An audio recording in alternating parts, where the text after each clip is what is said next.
एक गांव में एक जगन नाम का दूध वाला रहता है, जो अपनी 2 गाय और 1 भैंस का दूध बेचकर अपना गुजारा करता है। गांव के काफी लोग उससे दूध लेते हैं और खुश भी है उसके साथ। उसकी बीवी बच्चे भी अपने अपने काम में खुशी से लगे हुए हैं। लेकिन आजकल जगन के मन में आने लगा है, हाय, मेरे ग्राहकों के घर कितने अच्छे हैं, कितने अच्छे से सजाए हैं उन्होंने।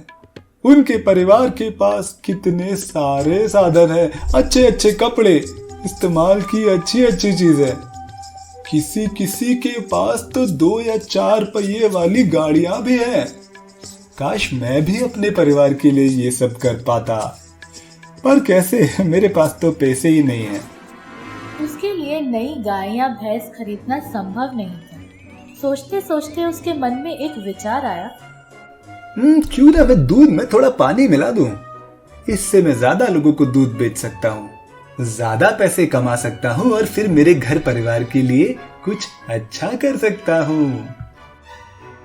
फिर अगले दिन उसने अपने घर के कुएं से पानी लेकर दूध में मिला दिया। अब दूध पहले से 20% पतला हो गया।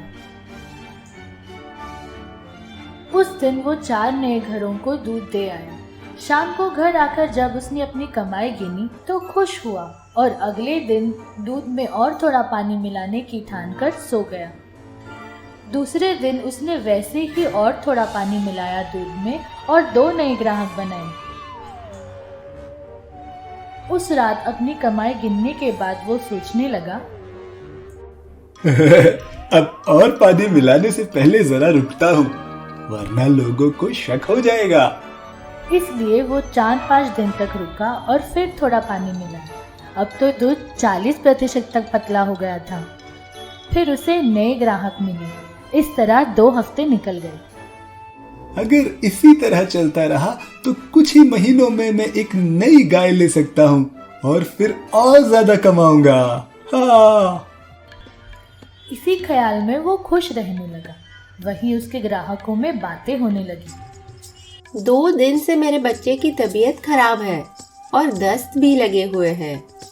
अरे बहन, बीमारी का तो जैसे मौसम ही चालू है।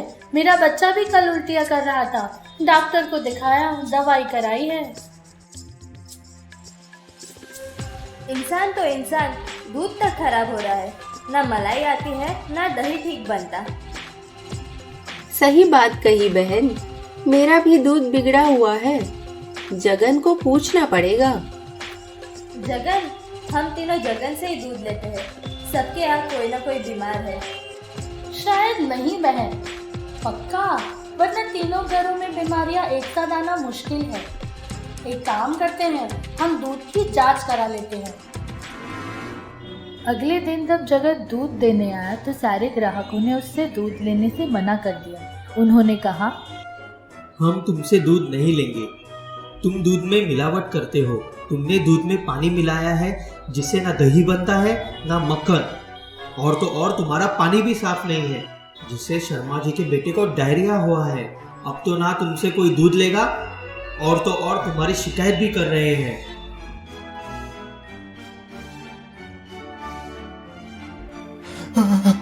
अरे नहीं साहब, ऐसा मत करिए, गजब हो जाएगा।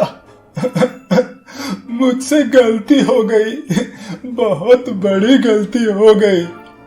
मेरी भैंस का दूध पूरा नहीं पड़ रहा था, उसके लिए मैंने थोड़ा सा पानी मिला लिया। मेरा मकसद किसी को तकलीफ पहुंचाना नहीं था।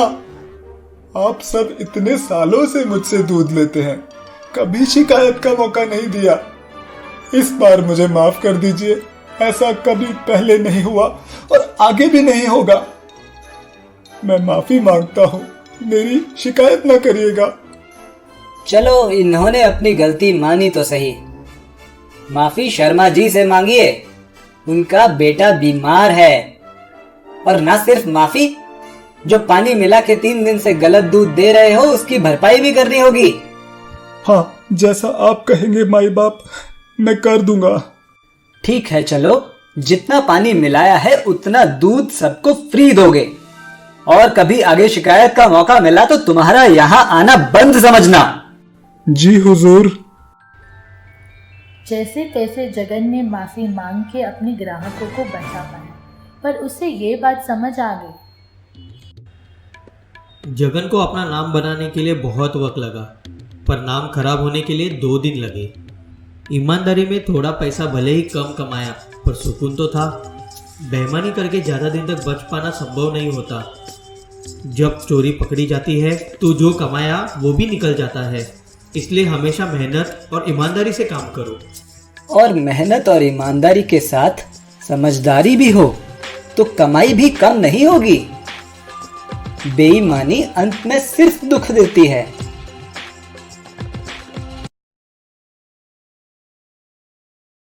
वीरपुर एक छोटा सा गांव था जहां बहुत सारे लोग रहते थे। ये कहानी है ढोलक चंद की, या फिर ये कहिए ये कहानी है उसके गधे की, यानी गोलू की।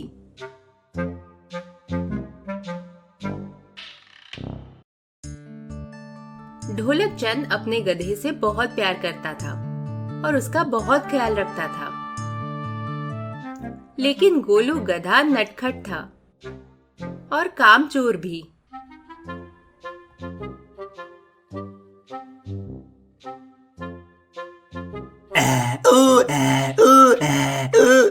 आज बस दिन भर सोऊंगा और घास खाऊंगा। चलो मालिक के आने से पहले कहीं छिप जाता हूँ, वरना फिर कोई ना कोई काम पकड़ा देगा। ए गोलू, वहाँ कहाँ छुप रहा है?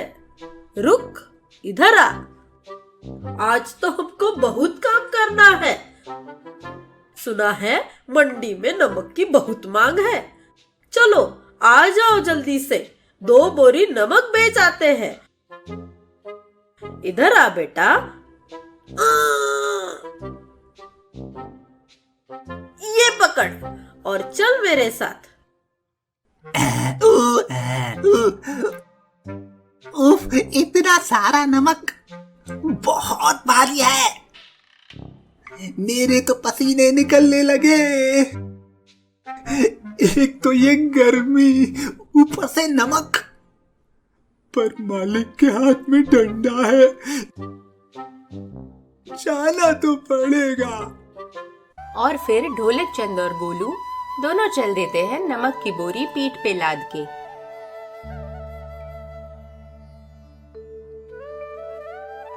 गोलू, सामने नदी है, हमको पुल से चल के जाना है। जरा संभल के चलना, अगर कुछ इधर उधर हो गया तो दोनों पानी में गिर जाएंगे।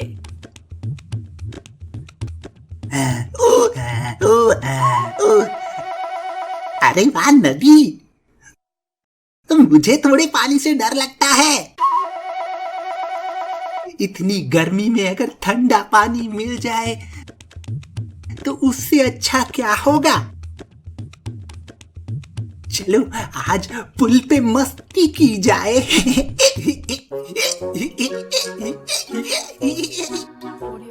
अरे गोलू, संभल के, हिलो मत, गिर जाएंगे दोनों।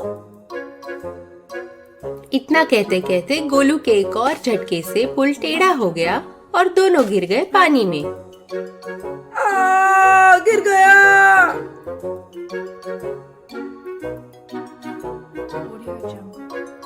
बड़ी मुश्किल से दोनों बाहर निकले। नदी के पानी में आधे से ज्यादा नमक घुल गया, इसलिए गोलू गधे को भी बड़ा हल्का हल्का लगने लगा।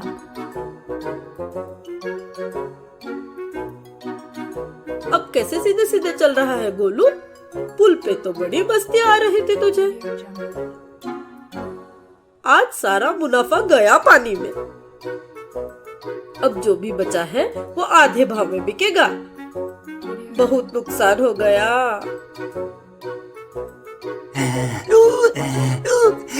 अरे ये तो मस्त तरीका है। सामान भी हल्का हो जाता है और गर्मी भी दूर हो जाती है। अगले दिन भी यही हुआ दोबारा। ढोलक चंद गोलू की शैतानी समझ गया। वो उसको समझाने लगा। गोलू, तूने आज भी नुकसान कर दिया। कब बड़ा होगा तू? ऐसे तो मेरा धंधा ही बैठ जाएगा। खैर चलो, ये बचा हुआ गीला नमक आधे भाव में बेच आते हैं। फिर अगले दिन ढोलक चंद ने गोलू के ऊपर नमक की जगह रुई लाद दी।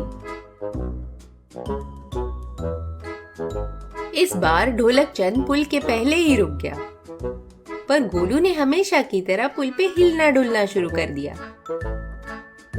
पुल टेढ़ा हो गया और गोलू गया पानी में। छपाक!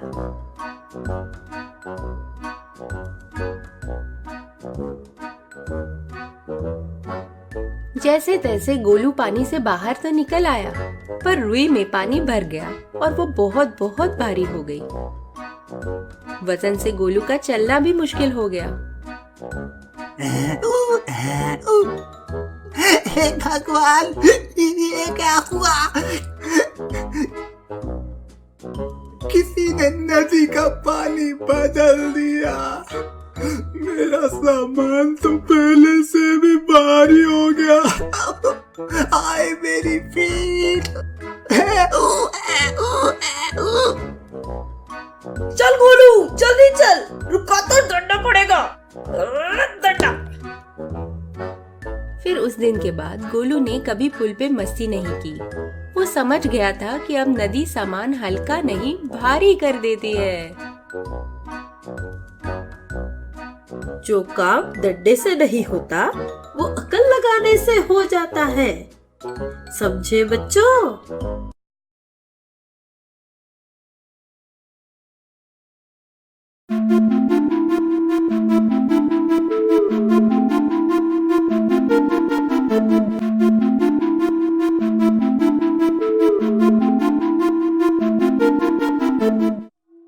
अनीता नामक एक गरीब स्त्री एक गांव से कुछ दूरी पर अपने छोटे बेटे शिरीष के साथ एक छोटे से झोपड़े में रहती थी। शिरीष के पिता नहीं थे। शिरीष बहुत ही प्यारा बच्चा था जो अपनी माँ के हर काम में मदद करता था। अनीता आसपास के लोगों के यहाँ छोटे मोटे काम करके गुजारा करती थी। थोड़े दिनों में शिरीष का स्कूल शुरू होने वाला था। स्कूल दूर था और वहां जाने के लिए जंगल को पार करना पड़ता था। अनीता परेशान थी कि शिरीष को स्कूल लाने छोड़ने कौन जाएगा, क्योंकि वो तो काम में ही व्यस्त रहती थी। परेशान अनीता अपने भगवान श्री कृष्ण के पास गई और उनसे प्रार्थना की। हे प्रभु, मेरे बेटे का ख्याल रखना। उसे स्कूल भेजना भी है और जंगल में से जाना होगा। वो नन्हा सा बच्चा अकेले कैसे जाएगा? और फिर परेशान अनीता सो गई और उसको नींद में एक सपना आया। अनीता मेरी बहन, चिंता मत करो। बस शिरीष से कह दो कि उसके साथ उसका भाई गोपाल होगा, जो उसके बुलाने पर कभी भी कहीं भी हाजिर हो जाएगा। ये बात सुनकर अनीता चौंक कर उठी, पर उसे कोई दिखाई नहीं दिया। अरे, ये तो सपना था। सुबह होते ही वह उठकर जल्दी जल्दी शिरीष के लिए दूध नाश्ता तैयार करने लगी। फिर शिरीष को उठाकर तैयार करने लगी। माँ, स्कूल जाते आते वक्त मेरे साथ कौन होगा? मैं अकेले जंगल से कैसे जाऊंगा? शिरीष मेरे बच्चे, तुम बिल्कुल चिंता मत करना। तुम्हारा एक भाई है जिसे तुम अब तक नहीं जानते। मैंने उससे बात की है और वो बोला है कि जब भी जहाँ भी तुम्हें उसकी जरूरत पड़े वो आएगा। बस तुम्हें उसे गोपाल भैया के नाम से दिल से पुकारना होगा। अच्छा ठीक है माँ। हे प्रभु, मेरे शब्दों का मान रखना, मेरे बच्चे का ख्याल रखना। शिरीष अपने भैया से मिलने की खुशी में मुस्कुराते हुए जंगल तक पहुंचा, पर आगे बढ़ते बढ़ते उसकी गति धीमी हो गई और उसे डर लगने लगा। फिर उसे माँ की बात याद आई और वह गोपाल भैया को आवाज देने लगा। गोपाल भैया, ओ गोपाल भैया, कहाँ हो तुम? मुझे इस जंगल में बहुत डर लग रहा है। जल्दी से मेरे सामने आओ मुझसे मिलने। भैया, आप कहाँ हो? सामने आओ ना। माँ ने बताया मुझे आपके बारे में। भैया, मुझे डर लग रहा है। गोपाल भैया, आओ ना।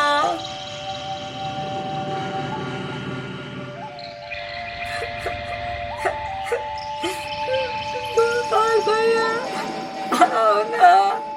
अरे शिरीष, मेरे छोटे भाई, आखिर हम मिल ही गए। मेरे होते तुम्हें डरने की कोई जरूरत नहीं। चलो शिरीष, स्कूल के लिए देर हो जाएगी, मैं तुम्हारे साथ चलता हूँ।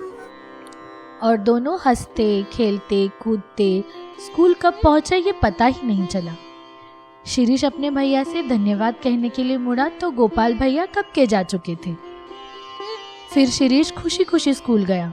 उसके कुछ अच्छे दोस्त भी बन गए। स्कूल से घर लौटते वक्त अंधेरा होने लगा था तो शिरीष ने फिर गोपाल भैया को आवाज लगाई और वे दोनों फिर हंसते खेलते घर तक पहुंचे। पर फिर गोपाल अचानक गायब हो गया। माँ, तुझे पता है आज क्या हुआ? हे कृष्ण भगवान, ऐसे ही आपकी कृपा बनाए रखिए। इसी तरह एक एक दिन गुजरता रहा।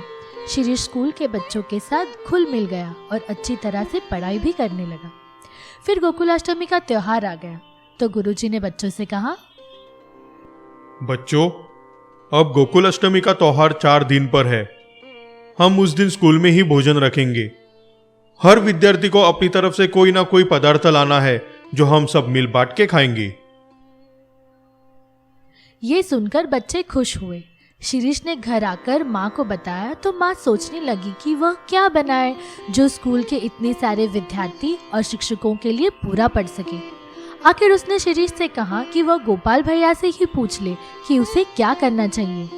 दूसरे दिन स्कूल जाते हुए उसने गोपाल भैया से बात की। अच्छा, गोकुलाष्टमी? शिरीष, तुम चिंता ना करो, मैं पूरा इंतजाम कर दूंगा। जब जन्माष्टमी का दिन आया, शिरीष खुशी से स्कूल जाने के लिए निकला। उसके मन में यह भी उत्सुकता थी कि गोपाल भैया उसे क्या देंगे स्कूल ले जाने के लिए। जंगल में जाते ही वो गोपाल भैया को बुलाने लगा। गोपाल भैया, जल्दी आओ। आज मेरे लिए क्या लेकर आओगे आप? गोपाल भैया, आओ ना भैया। अरे भैया, आज तो स्कूल में मुझे कुछ खाने की चीज ले जानी थी और आप तो मेरे लिए कुछ भी नहीं लाए। अरे, ये मैं कैसे भूल सकता हूँ। देखो, मैं तुम्हारे लिए ये लाया हूँ। इसमें दही है, तुम सब के लिए। स्कूल के पास आते ही गोपाल फिर गायब हो गया और शिरीष खुशी खुशी स्कूल गया। भोजन के समय जब शिरीष ने वह मटकी गुरुजी के हाथ में दी तो गुरुजी हंस पड़े और बोले, अरे, इतनी सी मटकी में क्या लाए हो? हम इतने सारे लोगों को ये कैसे काफी होगा? ये मेरे गोपाल भैया ने मुझे दी है। वो जो कुछ भी करता है सोच समझ कर ही करता है। फिर सारे विद्यार्थी पंक्तियां बनाकर खाना खाने बैठ गए। कुछ पदार्थ स्कूल में ही बनाए थे और कुछ विद्यार्थी अपने अपने घरों से लाए थे। किसी ने स्वादिष्ट सब्जी लाई थी तो किसी ने हलवा, किसी ने पूरी तो किसी ने अचार। सबको साथ खाने का बड़ा ही मजा आ रहा था। अंत में जब गुरुजी ने शिरीष की मटकी हाथ में लेकर उसका ढका हुआ मुंह खोलने लगे, एक बार फिर सब हंस पड़े और फिर गुरुजी सबको दही परोसने लगे। वे परोसते गए पर दही था कि खत्म होने का नाम ही नहीं ले रहा था। दही स्वादिष्ट भी इतना था कि सब मांग मांग कर खा रहे थे। फिर भी मटकी में दही वैसे का वैसा ही था, न कम हुआ न खत्म। ये देखकर गुरुजी पहले तो चौंक गए, पर फिर उन्हें शक होने लगा और गुस्सा भी आने लगा कि ये कोई जादू टोना तो नहीं। वे गुस्से में शिरीष से बोले, सच बताओ शिरीष, ये मटकी तुमने कहाँ से मिली? इसमें कुछ ना कुछ जादू जरूर है जो इसका दही खत्म ही नहीं हो रहा। गुरुजी, मैंने आपसे सब सच ही बोला है। ये मटकी मुझे मेरे गोपाल भैया ने ही दी है। तो चलो मुझे उससे मिला दो, मैं उससे ही पूछ लूंगा कि ये सब क्या है। वो जंगल में रहता है, हमें उससे मिलने वहीं जाना होगा। तो ठीक है, तुम अभी के अभी हमें वहां ले चलो।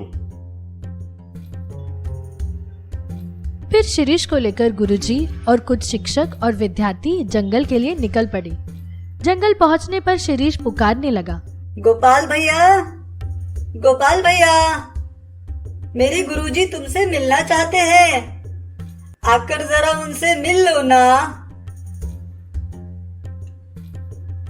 गोपाल भैया, भैया क्या तुम मुझे झूठा साबित करना चाहते हो? अगर तुम नहीं आए तो मेरे गुरुजी मुझे झूठा समझेंगे। देखा, कोई नहीं आया। मैं पहले ही जानता था कि कुछ गड़बड़ है। तुम्हारा कोई भाई वगैरह नहीं है, ये तो कोई जादूगर है। नहीं गुरुजी, वो मेरा बहुत अच्छा और प्यारा भाई है, कोई जादूगर वगैरह नहीं है।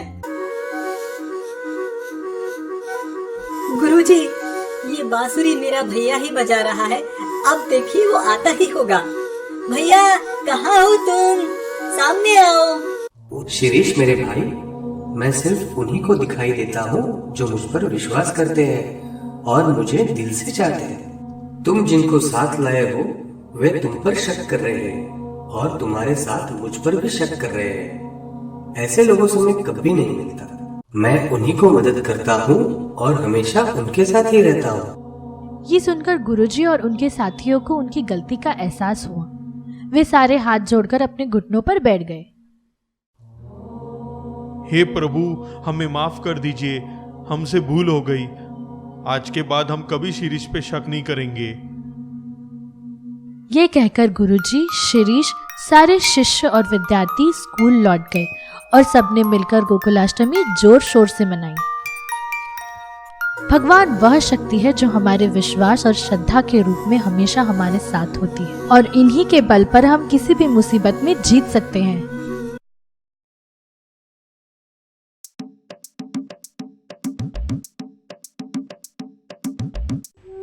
सरयू नदी के तट पे बसा एक गांव था, काशीपुर। वहां के लोग बहुत सीधे और आपस में प्रेम से रहते। गांव के एक छोर पे नदी के किनारे एक बहुत बड़ा पीपल का पेड़ था। उसी के नीचे एक कुटिया थी। वहां एक बाबा रहते थे, बाबा काशीनाथ। अपनी एक छोटी सी झोपड़ी में वो रहते और गांव वालों की मदद करते। सुनो भाई, ये जानते हो वो काशीनाथ बाबा किधर रहते हैं? काशीनाथ बाबा? तुम चोटी वाले बाबा की तो बात नहीं कर रहे हो? भाई, वो बाबा जो दूसरों की मदद करते हैं, लोगों के दुख हर लेते हैं। बहुत परेशान हूँ, कई कोस दूर से आया हूँ। मित्र, तुम चोटी वाले बाबा की ही बात कर रहे हो, वो जिनकी बहुत बड़ी चोटी है सर पर, और वो सर से भभूति की पुड़िया निकाल कर देते हैं लोगों को। लोग जैसे ही मस्तक पे लगाते हैं और बाबा के आदेश का पालन करते हैं, उनके सारे काम पूरे हो जाते हैं। पता है, कभी उनके सर से भभूति खत्म नहीं होती, कितने भी लोग आए मदद लेने। हाँ हाँ भाई, वही सुना है, सबकी मुराद पूरी करते हैं, कोई खाली हाथ नहीं जाता। सही सुना है एकदम, सबकी मदद करते हैं। जो भी सच्चे मन से मांगता है वो पूरा हो जाता है। भाई, रास्ता बता दो, मुझे जल्दी ही उनके पास पहुंचना है और फिर उनसे मिलकर अपने गांव भी लौटना है शाम तक। सीधे सीधे चलते रहो एक कोस तक, फिर उल्टे हाथ को मुड़ना और वहां से कुछ दूर पर एक बड़ा सा पेड़ दिखेगा। उसको नजर में रख के सीधे सीधे फिर चलना। बस तुम बाबा की कुटिया तक पहुंच जाओगे। अभी तो बाबा वहीं मिलेंगे। शुक्रिया दोस्त, भगवान तुम्हारा भला करे। खुश रहो। सही सुना था मैंने भी ये बाबा के बारे में।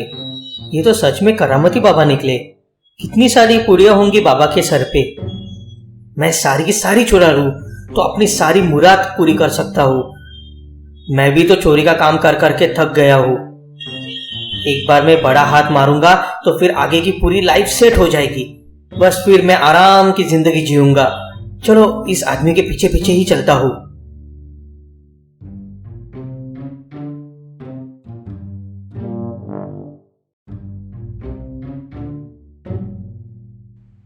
बाबा प्रणाम।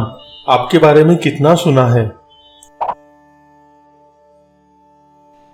जय महादेव। बैठो बेटा, थोड़ा आराम करो, तुम तो थके लगते हो। बाबा मैं बहुत परेशान हूँ। बोलो बच्चा, क्या परेशानी है? मैं एक सेठ की दुकान पे नौकरी करता था। दुकान का काम मंदा हुआ तो सेठ ने नौकरी से निकाल दिया। बोला कि जब बिक्री ही नहीं तो तुमको रख के क्या फायदा, खुद ही बेच लूंगा थोड़ा बहुत सामान। बाबा मेरे घर पे छोटे छोटे बच्चे हैं और कोई कमाने का जरिया नहीं, मदद करो बाबा। बच्चा सुनो, ये पुड़िया लो, कल सेठ के पास जाओ और बोलना कि सेठ जी मुझे 10 दिन का वक्त दो, मैं घर घर जाकर सामान बेचूंगा और आधा भी सामान बेच पाया तो मुझे वापस नौकरी पे रख लेना। बस ध्यान रहे, रोज ये भभूति सर पे लगाना और जो भी घर में रोज काम आने वाला सामान हो घर घर पूछो किसी को सौदा खरीदना है कि नहीं। 10 दिन में सब ठीक हो जाएगा बच्चा। बाबा आपकी बात याद रहेगी, मैं वैसे ही करूंगा। बाबा की जय हो। कल्याण हो बच्चा। चोर रात होने का इंतजार करता है। वो इस ताक में है कि अंधेरा हो तो वो बाबा की पुड़िया चुरा ले। कुछ घंटे बाद अंधेरा हो जाता है। बाबा तो अभी चारपाई पे लेटे हैं, आराम कर रहे हैं। ये रुमाल पे थोड़ी दवा डाल देता हूँ जिससे लोगों को बेहोश करते हैं। बाबा को बेहोश कर दूंगा तो आसानी से अपना काम कर सकता हूँ।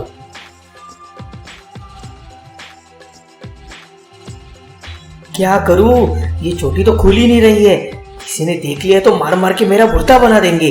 क्या करूं, क्या करूं, हे भगवान। अरे जेब में कैंची रखी है, क्यों ना चोटी काट दूं, फिर सारी की सारी पूड़िया मेरी। ये सही रहेगा। चोर गांव के बाहर अपनी गुप्त जगह में काटी हुई चोटी खोलता है। उसमें से बहुत सारी पुड़िया निकलती है। अरे वाह, मजा आ गया, कितनी सारी पुड़िया निकली है। अपने सारे अरमान पूरे करता हूँ आज ही।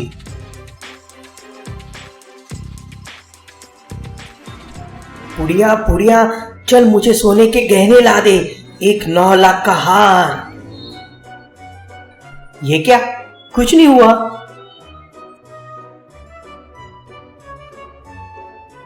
पुड़िया पुड़िया, मेरे लिए एक सुंदर सा घर बना दे। अरे फिर कुछ नहीं हुआ। ये तो फरेब है, धोखा हुआ है मेरे साथ। सब झूठ बोलते हैं कि बाबा सबकी मुराद पूरी करते हैं, मेरी तो कोई नहीं पूरी हो रही। कुछ गलत कर रहा हूं मैं। अच्छा हाँ, उस आदमी ने यह भी कहा था कि बाबा के आदेश का पालन करना है, तो बाबा के आदेश तो मिले ही नहीं। ओ, भारी गलती हो गई मुझसे। अब क्या करूं? कल बाबा से जाकर माफी मांगता हूँ। बाबा तो मन के साफ है, मुझे माफ कर देंगे। क्या पता मेरी मुराद भी पूरी कर दे। चोर अगले दिन अपनी गलती का एहसास होने पे बाबा की सारी भभूति वापस बैग में रख के उनकी चोटी रख के उस कुटिया की ओर चल पड़ता है।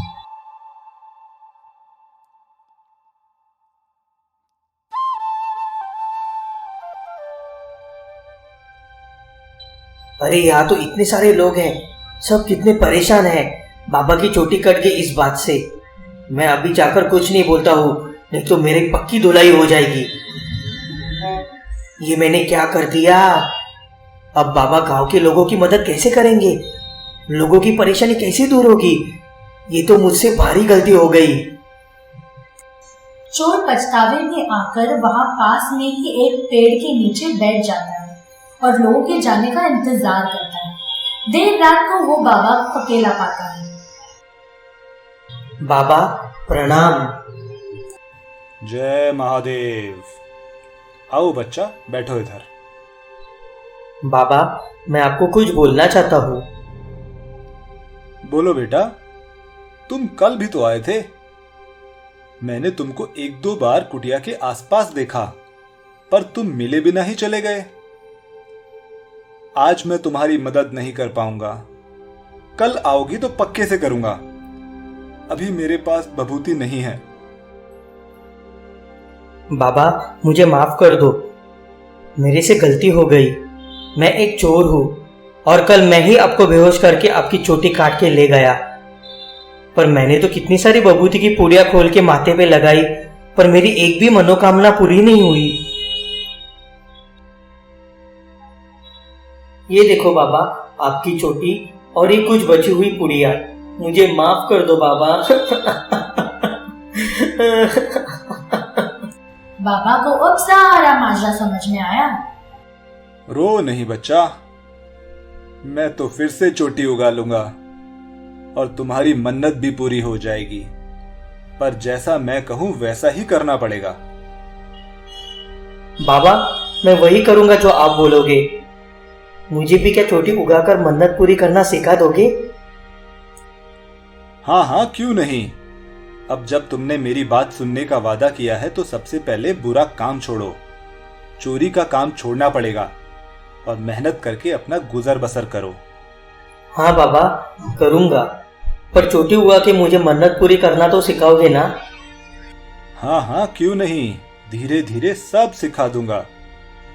बेटा, सबसे पहले तुम कुछ काम धंधा ढूंढो, मेहनत का काम, और जिसका जिसका नुकसान किया है उसकी भरपाई करो। जिसके पैसे लिए हैं वो वापस करो, जिसका सामान लिया है वो वापस करो। कोशिश करता हूँ बाबा। और बाल नहीं काटना, चोटी उगाओ। ठीक 1 साल बाद मैं तुम्हें गूढ़ मंत्र बताऊंगा। महीने पे महीने बीतते हैं और चोर सुधर गए। वो बाबा के कहने पे लोगों के पैसे व सामान वापस करने लगे।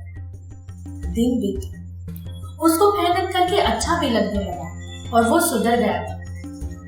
पर उसको अभी भी चोटी उगा के अपनी सारी मन्नत पूरी करने का अरमान था।